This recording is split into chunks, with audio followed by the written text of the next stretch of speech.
আসসালামু আলাইকুম রহমতুল্লাহ। সুপ্রিয় দর্শক মণ্ডলী, আশা করি মহান আল্লাহ রব্বুল আলমিনের অশেষ মেহেরবানি ও দয়ায় আপনারা সবাই ভালো আছেন, সুস্থ আছেন।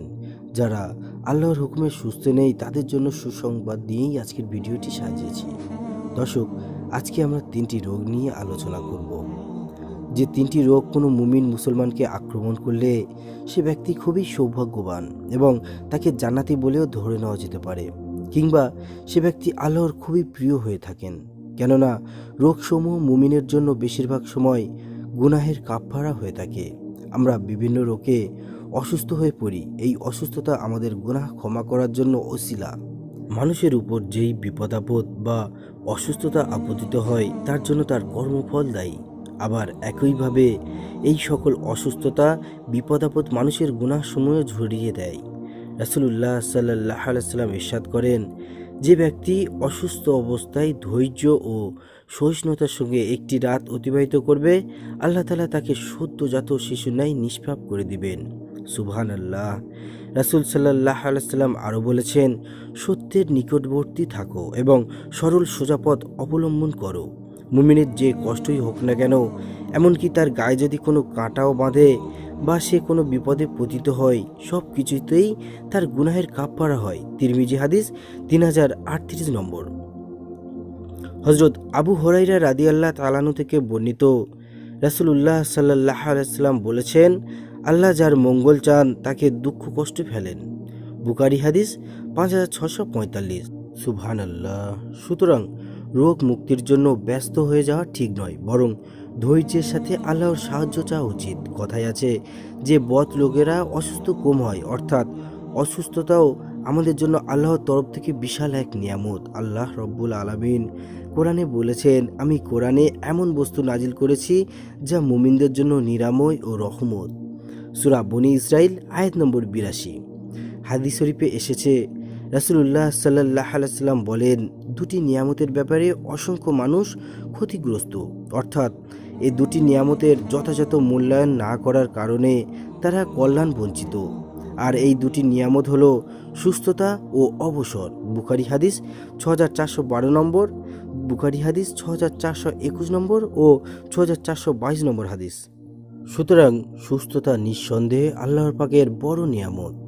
তার চাইতে বড় নিয়ামত হচ্ছে আল্লাহ রব্বুল আলামিন মানুষের পুরো জীবনের বাঁকে বাঁকে কিছু রোগ শোক দিয়ে মানুষকে পরীক্ষা করেন। মূলত এই হাদিস দ্বারা একজন বিশেষ ব্যক্তিকে বোঝানো হয়েছে। তার নাম হচ্ছে ফেরাউন, যে ব্যক্তিটি মায়ের পেট থেকে ভূমিষ্ঠ হওয়া থেকে শুরু করে মৃত্যুর আগে পর্যন্ত পুরো জীবনকালে একবারের জন্য অসুস্থ হয়নি।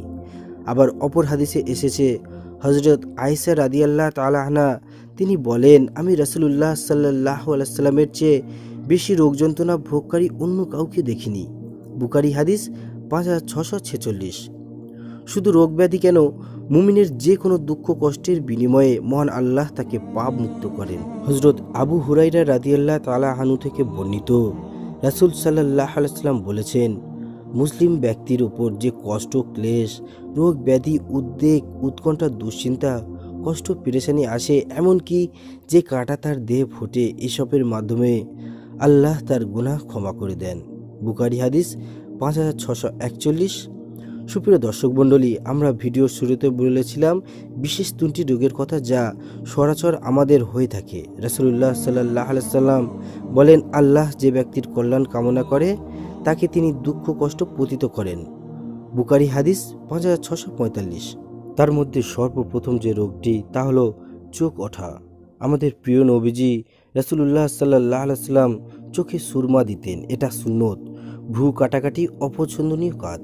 পৃথিবীর সৃষ্টির সুন্দরতম মানুষ মুহাম্মদ সাল্লাল্লাহু আলাইহি ওয়াসাল্লাম, তার চোখ ও পৃথিবীর সবচেয়ে সুন্দর চোখ। কিছু চোখ আল্লাহকে চেনার জন্য দৃষ্টি নিবদ্ধ করে, আল্লাহর নিখুঁত সৃষ্টির অবলোকন করতে করতে ক্লান্ত হয়ে পড়ে। এমন চোখ সম্পর্কে কোরআন বলছে, যিনি স্তরে স্তরে সৃষ্টি করেছেন সপ্তকাশ। দয়াময় মহান আল্লাহ তাআলা সৃষ্টিতে তুমি কোনো খুঁত দেখতে পাবে না। তুমি আবার তাকিয়ে দেখো, কোনো ত্রুটিও দেখতে পাও কি? অথবা তুমি বারবার দৃষ্টি ফেরাও, সে দৃষ্টি ব্যর্থ ক্লান্ত হয়ে তোমার দিকে ফিরে আসবে। সূরা মুলক আয়াত নম্বর 3 থেকে 4। তবে চোখ উঠলে বিচলিত হওয়ার কিছু নেই, কারণ কোনো মানুষের যদি চোখ ওঠে তাহলে বুঝতে হবে যে তার অকাল অন্ধত্বের সম্ভাবনা কম। দ্বিতীয় যে রোগটি সেটি হচ্ছে সর্দি জ্বর। আর এই সর্দি জ্বরে আমরা অধিকাংশ মানুষই ভুগে থাকি। সর্দি জ্বরের মাধ্যমে আল্লাহ সুবহানাহু তাআলা মানুষের শরীর থেকে বিষাক্ত জীবাণু বের করে দেন। রাসূলুল্লাহ সাল্লাল্লাহু আলাইহি সাল্লাম বলেন, জ্বর আসে জাহান্নামের তাপ থেকে, সুতরাং জ্বরকে পানি দ্বারা প্রশমিত করো। সহিহ বুখারী খণ্ড 7 অধ্যায় 71 হাদিস নম্বর 621। এখনই অনেকেই হাদিসটিতে নিয়ে ভুল বুঝে থাকেন, কেননা যারা অতি যুক্তিবাদী কিংবা নাস্তিক বা সংশয় শ্রেণীর মানুষেরা আছেন, তারা রাসূলুল্লাহ সাল্লাল্লাহু আলাইহি সাল্লামের এই হাদিস নিয়ে না বুঝেই ব্যঙ্গবিদ্রুপ করে। মূলত তারা জ্ঞানের অভাবে এইসব করে, কেননা আপনার শরীরে জ্বর হয়েছে মানেই আপনার দেহে সমস্ত বডি পার্টগুলো সঠিকভাবে কাজ করছে বলে বুঝতে হবে। মনে করুন আপনার টাইফয়েড হয়েছে, এখন আপনার জ্বর আসলো না, কিন্তু আপনাকে ম্যালেরিয়া জীবাণু আক্রমণ করেছে আর আপনার জ্বর আসলো না। এদিকে আপনার দেহের ইন্টারনাল সমস্ত অঙ্গগুলো ক্ষতিগ্রস্ত হচ্ছে, কিন্তু আপনার বডি ডিফেন্স সিস্টেম আপনাকে জ্বরের মাধ্যমে সতর্ক করেনি। তাহলে ব্যাপারটা কি দাঁড়াবে? আপনি মৃত্যুর কিছুদিন আগেও বুঝতে পারবেন না যে আপনাকে রোগে বা জীবাণু আক্রমণ করে শেষ করে দিয়েছে, কিন্তু জ্বরের মাধ্যমে আপনি জানতে পারেন যে something is wrong with my body, মানে আপনার শরীরে কিছু একটা হয়েছে। এখন আপনার দেহে রোগ প্রতিরোধকারী বাহিনী তথা বডির ডিফেন্স সিস্টেম সেন্টার সাথে যুদ্ধ করছে। এজন্য ডাক্তাররা বলেন যে জ্বর হলে অন্তত 2-3 দিন অ্যান্টিবায়োটিক না খেতে, কেননা এই 2-3 দিন যদি দেহের ডিফেন্স বাইরের ডিফেন্স ফোর্স ছাড়াই যদি রোগের বিরুদ্ধে যুদ্ধ লাভ করতে পারে, তাহলে পরবর্তীতে আপনার দেহের রোগ প্রতিরোধকারী বাহিনী আরও শক্তিশালী হবে। কিন্তু এখন আমরা অনেকেই জ্বর হওয়ার প্রথম দিনেই অ্যান্টিবায়োটিক খেয়ে নিই, যা একেবারেই ভুল। এতে করে আমাদের নিজস্ব রোগ প্রতিরোধ বাহিনী অলস হয়ে পড়ে। পরবর্তীতে সে সামান্য সাধারণ জ্বরেও আশা করবে আপনি যেন বাইরে থেকে এক্সট্রা ফোর্স ডিপ্লয় করেন, এবং ধীরে ধীরে এভাবে চলতে থাকলে একসময় আপনার রোগ প্রতিরোধ ক্ষমতা ধীরে ধীরে লোপ পাবে। আর আমাদের দেহের প্রতি 3-4 মাস পর পর রক্তকণিকা পরিবর্তন হয়ে দেহে সম্পূর্ণ নতুন রক্ত সৃষ্টি হয়, এবং প্রতিদিনই প্রতি সেকেন্ডে আপনার দেহে নতুন কোষ জন্ম নিচ্ছে, আবার পুরাতন কোষ মারা যাচ্ছে। এখন আপনার দেহ সঠিকভাবে কাজ করছে কিনা, কিংবা কোনো রোগ হলে সেটার সাথে আপনার রক্ত ও কোষে থাকা রোগ প্রতিরোধী বাহিনী ঠিকঠাকভাবে কাজ করতে পারবে কিনা, এই সব বিষয়ে নিশ্চিত হতে মাঝে মাঝে আমাদের সাধারণ জ্বর হয়ে থাকে। আর এই জন্যই জ্বর রাসূলুল্লাহ সাল্লাল্লাহু আলাইহি সাল্লামের একটি প্রিয় রোগ ছিল। তাছাড়া এটি আমাদের স্মরণ করিয়ে দেয় যে আমাদের দেহে মাত্র 1 ডিগ্রি তাপমাত্রা বাড়লে আমরা কেমন অস্থিরতা অনুভব করি, অথচ জাহান্নামে যদি আমাদের দেহে 1 ডিগ্রি এর জায়গায় 1 লক্ষ ডিগ্রি তাপমাত্রায় বাড়িয়ে দেওয়া হয়, তাহলে আমাদের কি করুণ অবস্থা হবে। এটি ভেবেও মুমিন বান্দারা পাপ থেকে দূরে থাকার চেষ্টা করে। সুবহানাল্লাহ। অর্থাৎ মানুষের শরীরের স্বাভাবিক তাপমাত্রা প্রায় 37 ডিগ্রি সেলসিয়াস বা 98.6 ফারেনহাইট। শরীরের তাপমাত্রা 38 ডিগ্রি সেলসিয়াস বা 99 ডিগ্রি ফারেনহাইট হলে সেটা স্বাভাবিকের চেয়ে বেশি, এবং সেটাকে তখন জ্বর হয়েছে বলে ধরা হয়। অর্থাৎ শরীরের তাপমাত্রা 98 ফারেনহাইট থেকে মাত্র 5 থেকে 6 ডিগ্রি তাপমাত্রা বাড়লে আমরা অস্থির হয়ে যায়। অথচ জাহান্নামের আগুন কতই না ভয়াবহ, কতই না তীব্র, সেটাকে বোঝানো হয়ে থাকতে পারে। তাই জ্বর আমাদের মনে করিয়ে দেয় সামান্য তাপ বাড়লে আমাদের যদি এই অবস্থা হয়, তাহলে আল্লাহর জাহান্নাম কত ভয়ানক। তাই আজ এখনই তওবা করে আল্লাহর পথে ফিরে আসুন। হাদিসে বর্ণিত হয়েছে, কিয়ামতের দিন দুনিয়াতে বিপদগ্রস্ত লোকদেরকে যে মহা পুরস্কার দেওয়া হবে তা দেখে আফিয়াতের অধিকারী লোকেরা কামনা করবে, হায় দুনিয়াতে যদি তাদের দেহ কাঁচি দিয়ে কেটে টুকরো টুকরো করা হতো আর তার বিনিময়ে আখিরাতের এই মহা পুরস্কার লাভ হতো। জামে তিরমিজি হাদিস নম্বর 2402। তৃতীয় যে রোগটি, সেই রোগটির নাম হচ্ছে চুলকানি, যাকে আমরা বর্তমান ভাষায় অ্যালার্জি বলে থাকি। আর এই রোগে আমাদের দেশে অধিকাংশ মানুষই ভুগে থাকেন। তবে এ থেকে মুক্তি পাওয়ার জন্য খাদ্যাভ্যাস এবং জীবন পরিচালনায় রাসূলের সুন্নত মেনে চলতে হবে। আর সম্ভব হলে মেহেদির ব্যবহার করা যেতে পারে। মেহেদি রক্ত পরিষ্কারকারী এবং চর্ম রোগের জন্য উপকারী। তবে কোনো দুর্ঘটনাজনিত হলে ভিন্ন কথা। মনে রাখতে হবে, বিপদে আল্লাহর উপর পূর্ণ ভরসা রাখতে হবে। পবিত্র কোরআনে মহান আল্লাহ বলেন, আর আমি অবশ্যই তোমাদের পরীক্ষা করব কিছু ভয়, ক্ষুধা এবং জানমাল ও ফল ফলাদের স্বল্পলতার মাধ্যমে, আর তুমি ধৈর্যশীলদের সুসংবাদ দাও। সূরা বাকারা আয়াত নম্বর 155।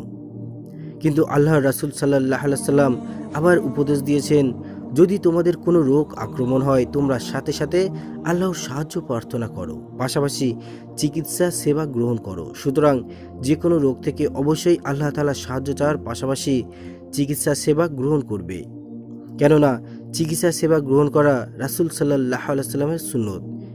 আর সর্বশেষ আল্লাহর রাসূলের যে উপদেশ তা হলো, রোগ শোককে কখনো গালি দিও না, কেননা আল্লাহর একজন নবী হযরত আইয়ুব আলাইহিস সালাম তিনি দীর্ঘ 12 বছর কঠিন দুরারোগ্য ব্যাধিতে আক্রান্ত ছিলেন, অথচ একটি মুহূর্তের জন্য আল্লাহকে ভুলে যাননি। তিনি ছিলেন এক বিশাল সাম্রাজ্যের রাজা, কিন্তু আল্লাহ পাক রব্বুল আলামিন তার জৌলস খ্যাতির প্রভাব প্রতিপত্তি দেওয়ার পরে তাকে একটি কঠিন পরীক্ষায় নিমজ্জিত করলেন। 12 বছর পুরো শরীর জুড়ে এত বেশি পরিমাণে কুষ্ঠরোগ এবং পচন রোগে আক্রান্ত হয়েছিলেন যে তার শরীরে পোকামাকড়ের আস্তানা গড়ে উঠেছিল। অতঃপর আল্লাহ তাকে আবারও সুস্থতা দান করেন। মুফাসসিরগণ বলেন, রাজার মসনদে বসা হযরত আইয়ুব আলাইহিস সালামকে একজন বয়োজ্যেষ্ঠ প্রজা প্রশ্ন করেছিলেন, হে আইয়ুব, তোমার কষ্ট ও যন্ত্রণার সময়কার কথা কি স্মরণ হয়? তখন উত্তরেই হযরত আইয়ুব আলাইহিস সালাম বলেছিলেন যে হ্যাঁ, সেই সময়গুলো এখন থেকে শ্রেষ্ঠ ছিল। আইয়ুব আলাইহিস সালামের এই কথা শুনে সবার অনেকেই অবাক হয়ে জিজ্ঞাসা করেছিলেন, হে আইয়ুব, আপনি কি আমাদের সাথে মশকরা করছেন? আল্লাহ পাক আপনাকে কঠিন দুরারোগ্য ব্যাধি থেকে মুক্তি দিয়ে প্রশান্তি দান করে আজ আবার পুনরায় রাজ্যের শাসনভার দিয়েছেন। আপনি আমাদের মহারাজা, আর আপনি বলছেন কিনা এই সময় থেকে কুষ্ঠরোগে আক্রান্ত সময় কিনা আপনার কাছে শ্রেষ্ঠ ছিল? তখন আইয়ুব আলাইহিস সালাম বললেন, হ্যাঁ, আমি দৃঢ়তার সাথেই বলছি, সেই সময়টি আমার জন্য শ্রেষ্ঠ ছিল, কারণ সেই সময় প্রতিদিন মহান আল্লাহ তার কুদরতি মুখ দিয়ে আমার কলবে একবার করে জিজ্ঞাসা করত, হে আইয়ুব, তুমি কেমন আছো? সেই একটি শব্দে আমার কলবে এতটা প্রশান্তি পেত যা আমি এই রাজ্যে 12 বছর শাসনে পাবো না।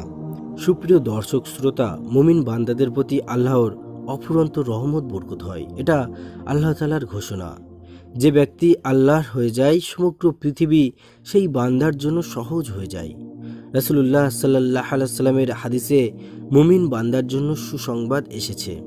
কোনো মুমিন বান্দা যখন দুনিয়াতে জ্বর ও অন্যান্য রোগে ভোগে, আল্লাহ তার অসুস্থতার বিপরীতে আখিরাতে তার পাপকে মোচন করে দিবেন। অনেক মানুষ অসুস্থ হলে আজে বাজে কথা বলে, আল্লাহকে বিভিন্ন ভাষায় গালিগালাজ করে, আল্লাহর প্রতি অসন্তুষ্ট হয়। নাউজুবিল্লাহ। আল্লাহর প্রতি অসন্তুষ্ট না হওয়ার জন্য রাসূলুল্লাহ সাল্লাল্লাহু আলাইহি সাল্লাম হাদিসে ইরশাদ করেন, কিয়ামতের দিন আল্লাহ বলবেন, হে আদম সন্তান, আমি অসুস্থ হয়ে পড়েছিলাম, কিন্তু তুমি আমাকে দেখতে যাওনি। বান্দা বলবে, আপনি তো বিশ্বজনের প্রতিপালক, আমি আপনাকে কিভাবে দেখতে যেতে পারি? আল্লাহ বলবেন, আমার অমুক বান্দা অসুস্থ হয়ে পড়েছিল, তুমি তাকে দেখতে গেলে সেখানে আমাকে পেতে। সহিহ মুসলিম হাদিস নম্বর 2162। হযরত আলী রাদিয়াল্লাহু তাআলা আনহু বর্ণনা করেন, আমি রাসূলুল্লাহ সাল্লাল্লাহু আলাইহি সাল্লামকে বলতে শুনেছি, যে ব্যক্তি সকালবেলা কোনো অসুস্থ মুসলমানকে দেখতে যায়, 70,000 ফেরেশতা বিকাল পর্যন্ত তার জন্য দোয়া করতে থাকে। সুবহানাল্লাহ। সুনানে তিরমিজি হাদিস নম্বর 967।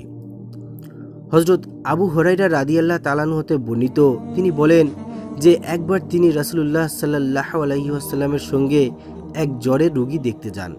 তখন রাসূলুল্লাহ সাল্লাল্লাহু আলাইহি ওয়াসাল্লাম বললেন, তোমরা সুসংবাদ গ্রহণ করো, আল্লাহ তাআলা বলেছেন, দুনিয়াতে আমি আমার মুমিন বান্দাকে আমার আগুন দ্বারা আক্রান্ত করাই, এজন্য যে যাতে করে সে পরকালের আখিরাতে জাহান্নামের আগুন থেকে মুক্তি পায়।